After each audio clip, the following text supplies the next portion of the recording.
So you get through When I Say No, I Feel Guilty and No More Mr. Nice Guy. And that's where you develop some activities you develop where you start to learn how and why the things you do or what you do. So for example, when girls have one of their manipulative tactics, there's 5 main ones. I call it, I think, anger. So she'll get anger at you. And then the codependent in you automatically wants to placate that because you don't like aggression, because that means that you're going to be losing the source of validation. So you acquiesce. And then it continues to happen, and you start to reinforce that. And it creates a very unhealthy mental model for the relationship.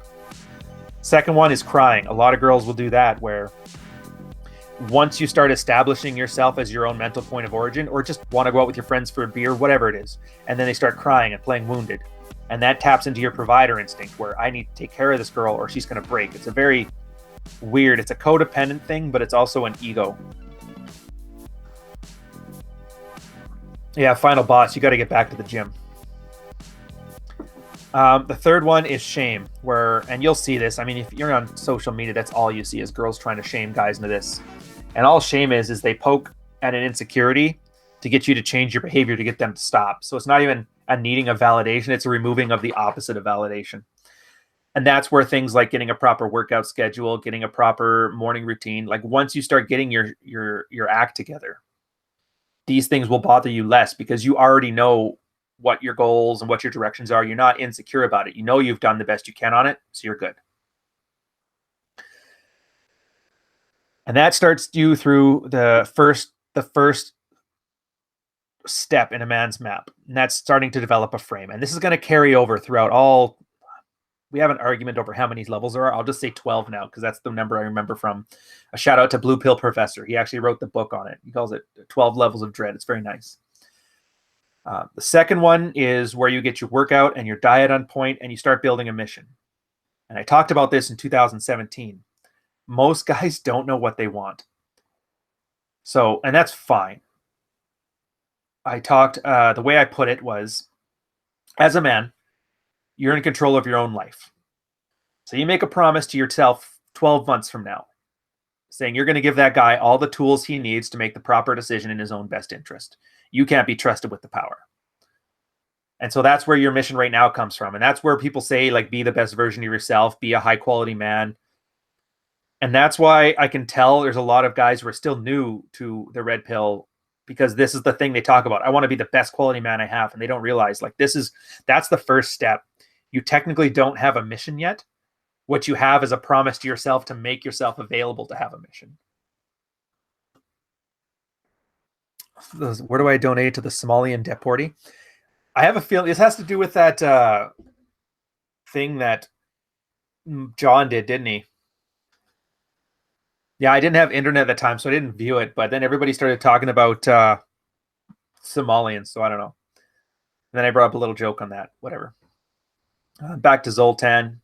He said here, my BPD girl trained herself in the mirror to cry on demand. She said she wanted to be an actress. Yeah.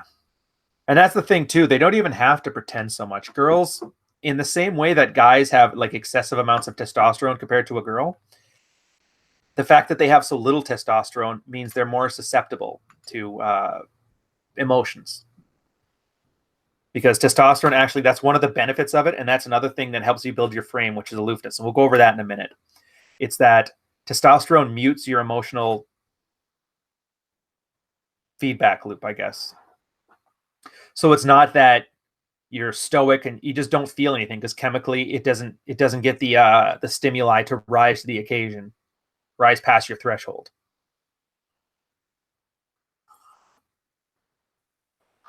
I'll get to abundance here in a bit. So then you're on your second step. You start building yourself a map, and that's diet, that's workout. A diet is a fairly straightforward one. Now, I know there's a lot of guys who are really good at diet. AJ is big on diet. He's trained in that. I always joke around that I'm the 7 out of 10 man. So I have a good enough diet to get things going for a guy that you don't have to think about it too much. It's pretty straightforward. Just buy a weight scale. Go onto the USDA site. They have a great breakdown package of what calories are in each food. Try and get 1 gram of protein per pound of lean body mass on your body.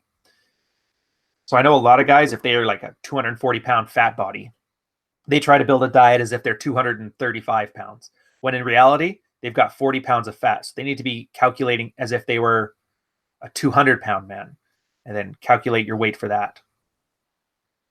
Since you have all this extra fat stored, fat doesn't burn energy. So you can have 100 pounds of fat on you, and your daily caloric intake doesn't change from that 100-pound range. So you get your weight scale, you get your 1 gram of protein. I mean, so I used to read the literature on this huge back in the 2000s, and they had found that for people who were in a normal lifestyle, they weren't athletes, they rounded out to about 0.8 grams of protein per. I think since then it's gone up to 1, possibly 1.5. You can go over, and that's not a big problem. The beauty of protein is that it doesn't create an insulin response, and insulin is obviously the primary driver of putting fat into your body and taking fat out of your body. So you can go way overboard on protein and it won't matter too much, unless all you eat is protein. But I don't think anybody here is going to get worried about protein poisoning. Yeah, and that's the thing. You can say keto, you can say paleo, you can do intermittent fasting. At the end of the day, any program you do is going to work. If you're starting from zero, everything will work. That's why people become vegetarians, and all of a sudden they find out in the first month it's doing well. And then 6 months later, because they didn't do their macros properly, they can't poop right or whatever. So as long as you get a program and stick to it, it really doesn't matter. You weigh your food because most of the time calories are done by weight. A couple numbers you keep in your head, like 1 calorie of carbohydrates is 4, or 1 gram of carbohydrates is 4 kilocalories. Same as a gram of protein. A gram of fat is 8, and a gram of alcohol is 7. And then you want to aim for as many avoid calorie dense foods. And that means avoiding, but you don't want to avoid fats. So things like lettuce, cabbage, those are great because they have a lot of fiber, and so they're very light. You can eat a ton of it for very few calories, and so you'll get that satiety, so you don't end up having hunger problems. I just skip all that and I switch to intermittent fasting. If you take a day off of food, it actually helps align your diet with your appetite. Because I know anybody here who's done cuts, feel free to shout out in the chat here.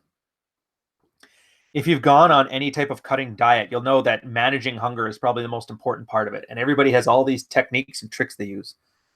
I find if I just take a day off from eating, drink coffee, groundshark coffee's black belt, by the way. I think it's their limited edition, so it was awesome. Nick hooked me up. I don't know when they're coming out with it. I have to check now, but all right, man, first 2 seconds here. I'll get to that. I'll just finish this thought on the fasting. So then what happened is after that day, you'll find that you'll get hungry in the first 4 hours or whenever you're used to eating. Your body actually has like a mental trigger to it.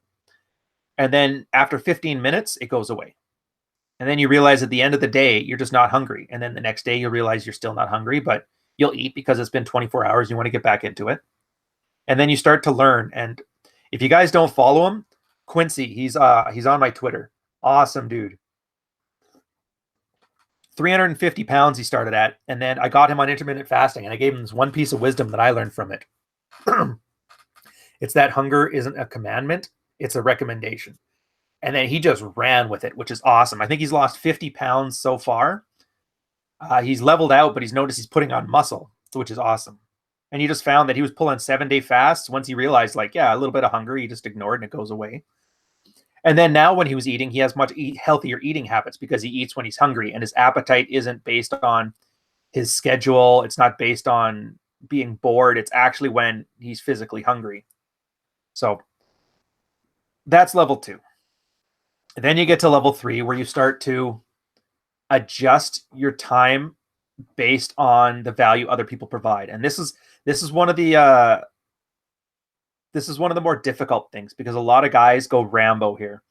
If you guys don't know, Red Pill Rambo is a term. We had it a few years back, and it always came up. I swear to God, every time a guy had a username with a wolf in it, like Alpha as Wolf, Alpha Wolf, whatever they'd call themselves, they always did this. Alpha as Wolf is the one user I remember, and he has a wonderful story. I'm going to make this a clip, by the way. Alpha as Wolf was a guy who was starting his map. He was overweight. His wife didn't have sex with him, and he wanted to find a way out. So everybody was giving him red pilled advice on what you should do for your workouts, what you should do for frame, what you should do when she's denying you sex. And he just applied it all randomly, just everything. And the analogy, one of the other users there, Jack Ten of Hearts, awesome guy, doesn't like me, but whatever. What he described it as we're telling you how to drive a car, and you're getting into your car, you're opening and closing the door, you're locking the door, you're unlocking the door, you're rolling up and down the windows, you're starting the car, you're turning it off, you're shifting gears, and then you're wondering why the car doesn't drive the way you want. Because if you guys don't notice, if you start taking everything from 48 Laws of Power, from Rational Male, from No More Mr. Nice Guy, there's a lot of stuff that's almost contradictory and telling you to do the exact opposite things. So you really have to understand this as a toolbox and not as a cult, as a clubhouse, or an ideology, whatever stupid words you want to throw onto it. It's a toolbox. And so you still have the responsibility of having an end goal. Now, the problem with this guy, Alpha as Wolf, is he was doing this, and eventually his wife started to get a little freaked out because I guess he took the advice of don't stop initiating with your wife until she gives you a hard no. The problem was he's such a blunt idiot that he didn't understand what that meant, and he got a little bit outside of the comfort zone there. It didn't get criminal, but we essentially had to boot him, like, look, dude, you're not for this. Go back to your blue pill way, because you're going to end up causing somebody some real harm. So we essentially kicked him out. And that's a red pill Rambo. If you just start applying everything haphazardly without thinking it through or applying it to your specific situation. The reason I bring that up is because this is where I bring up my boundary enforcement, my 3 tools. And it's a solid plan. I'm not sure where I got the thing from. I think I've taken it from 5 or 6 different sources and condensed it. So as a man, all you really have to ensure you're getting treated well, and that's what most men want. They want desire from their wives. They want to be treated with a modicum of respect. It's you have your attention, you have your commitment, and you have your affection. That's it. The old days of what guys used to do back in the 1930s, those are over. And thank God for that. We're not animals. Now, if you've been following along before, we're getting into shape and becoming more attractive. Those tools don't matter unless you're an attractive man, a high-value man. If you'll notice, girls always talk about status, high-value man, things that they like. Ignore all that. Or pay attention to what works. So girls, and lots of wives will say this, where they don't like their husband with big muscles. And then their husband puts on 20 pounds of muscle and loses 20 pounds of fat. And all of a sudden she can't keep her hands off of him. So why is that? Like, do they not know? Or are they trying to... And there's 2 parts to it. The first one is a fairly straightforward answer. The second one is it's getting a little tinfoil hat, but I think it's got some merit. I just haven't seen enough studies. The first one is that girls don't always think of something through their own lens. That's solipsism. Everything is, how does this affect me? What does this look like to me? She's her one-woman play, and everything else is a set piece.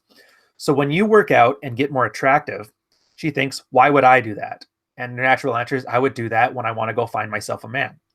So she naturally thinks, as soon as you start lifting out and taking care of yourself, that you're doing it to go have sex with another girl, which, I mean, you may be, but that's the first thought her head goes to. The second thought her head goes to is that you working out and being in shape directly reflects her not working out and being in shape. And it's a very emotionally hard thing for her to swallow.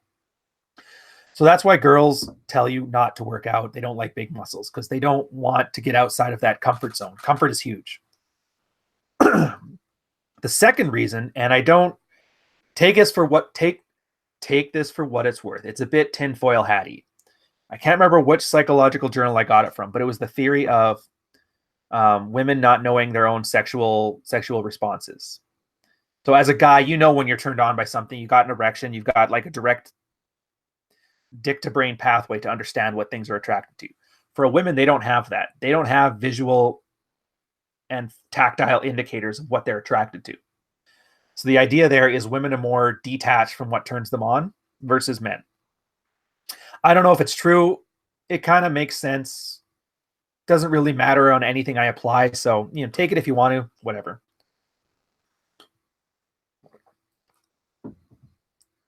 So your boundaries, they only matter insofar as you're valuable. If she doesn't give a crap about you, if she's settling for you, your boundaries don't matter. As long as the checks keep coming in, as long as she gets her babysitter when she wants to go on a date with the pool boy, doesn't care about your attention, affection, or commitment.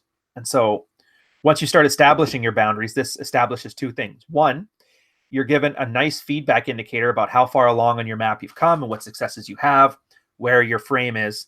And two, you start to establish your boundaries so people start to act better around you. If you'll notice, one of the worst things that people do is they tell you what they want from you. I want you to treat me better. You need to respect me. And you'll see this on any type of Twitter beef. And the first thought and the people's natural instinct is just to be argumentative with it. So it's really counterintuitive. This is why you have to act, don't tell.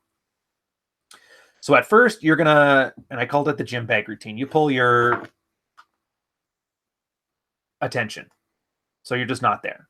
If you're trying to sleep with your wife and she doesn't want to, she doesn't find you attractive, pick a time that you go to work out, say 7 o'clock. 6:30, you start hitting on her because you want to sleep with her. And she shuts you down, sometimes very harshly. A lot of guys get that. And this is how you first start to establish your boundary. You grab your gym bag, you're going to the gym. Doesn't matter what she says, doesn't matter what she does. It doesn't matter how butthurt you are of being shot down for sex by the girl you bought a $10,000 ring for. None of it matters. You walk out with a smile, you come back with a smile. At first, she won't care. She's like, oh, whatever. I don't want to touch him anyway. Just go out and spend an hour. But eventually what happens is you start to respect your time.